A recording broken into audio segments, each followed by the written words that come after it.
Don't tell Charlie Mac or Daniel. But I found a hack. Hack.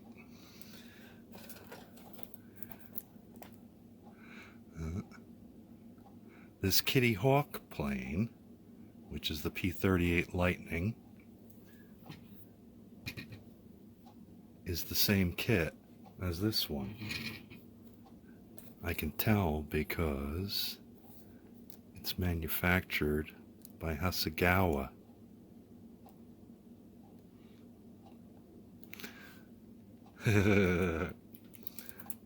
See if you get away with that one, huh? Jeez, what was that? Damn AI is breaking into the dungeon now. Yeesh. Can't trust anything. Trying to take over the world. Anyway, hi, I'm Vince Weston. And this is an update on my eggplane build. Boy, it's got me all disconcerted.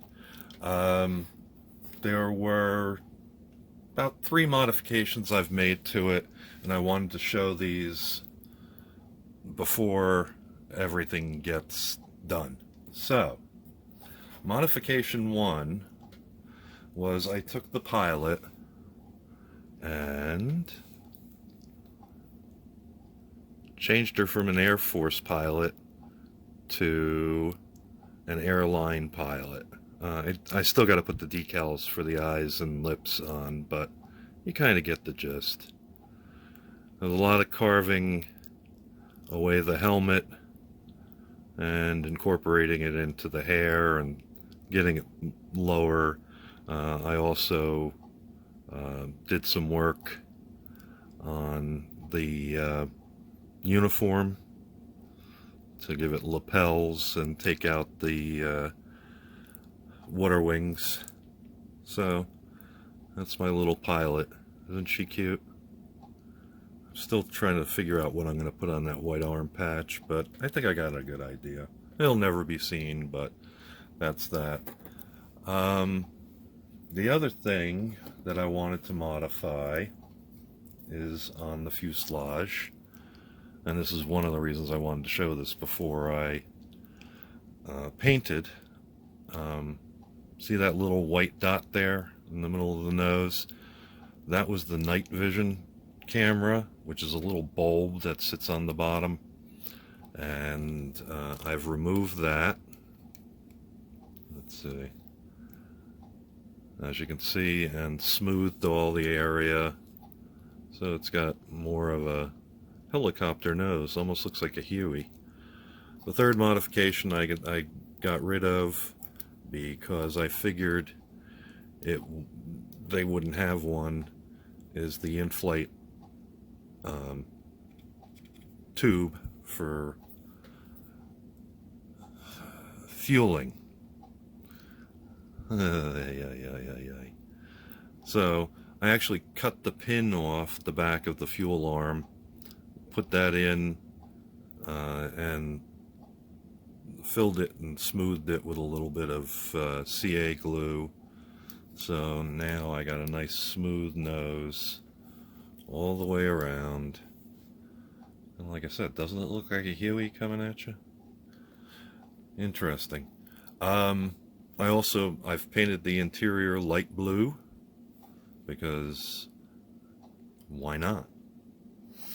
So the one thing I did forget when I put the 2 fuselage halves together is, as you can see, this is a tripod landing gear, and I forgot to put weights in the nose. So what I did was I pumped a whole bunch of PVA glue in there, Elmer's, and slid the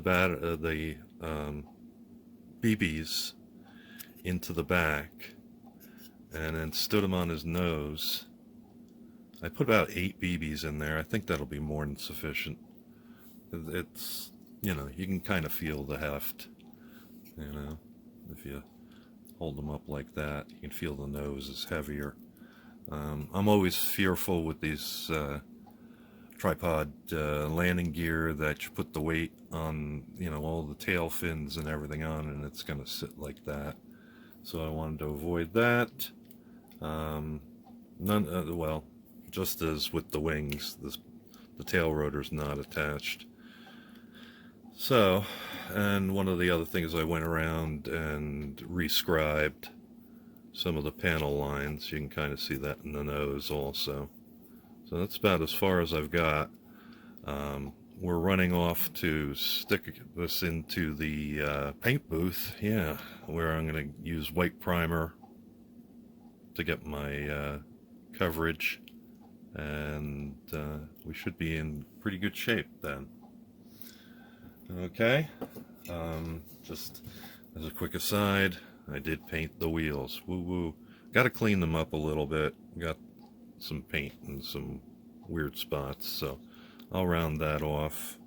I'm still debating whether I want to paint them rubber or I want to just leave them this black, or maybe paint them flat black. I'm not sure yet. Anyway, that's what I've got so far. It's the middle of the month, so I fortunately have 15 more days to get everything done, and I'm moving along. So, I mean, I know a lot of people have finished theirs in 5 or 10 days, but I'm not that fast. Thanks for watching. We'll talk at you later. Bye-bye. Thank you for watching Vincent Weston, Models Foam the Dungeon.